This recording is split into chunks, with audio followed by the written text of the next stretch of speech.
हमरा जगावे पूरा ठंडी के मजा उठावे सैया रात भरी हमरा जगावे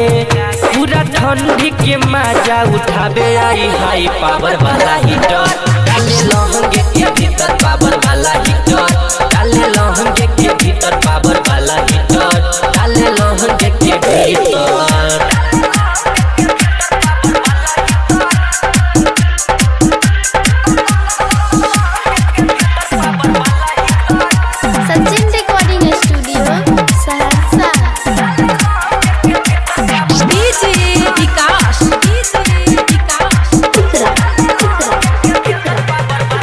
रहेला हरदम उहे में तोहरद करेला पूरा छुए में हमर जवानी के डाहे में पोछी पोछी खाली रुए में लागल रहे हरदम उहे में तोहरद करेला पूरा छुए में हमर जवानी के डाहे में पोछी पोछी खाली रुए में आई रे माई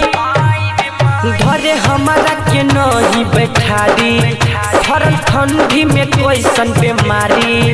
घरे हमारा के नहीं बैठारी हरल ठंडी में कैसन बीमारी आई हाई पावर वाला हीटर डाले लहंगा के भीतर पावर वाला हीटर डाले लहंगा के भीतर पावर वाला हीटर डाले लहंगा के भीतर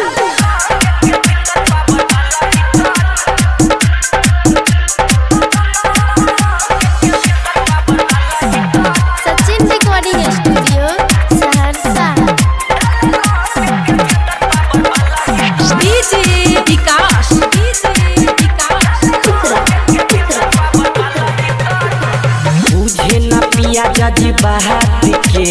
याद दिला पे पहली रात के आजा में हमारा साहत के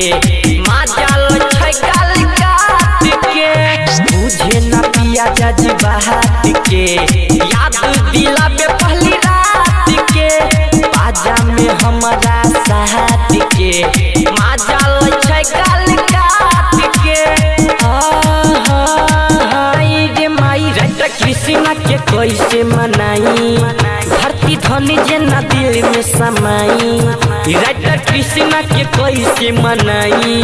धरती धनी जेना दिल में समाई आई हाई पावर वाला हीटर डाले लहंगा के भीतर पावर वाला हीटर डाले लहंगा के भीतर पावर वाला हीटर डाले लहंगा के भीतर सिक्कू सावरी।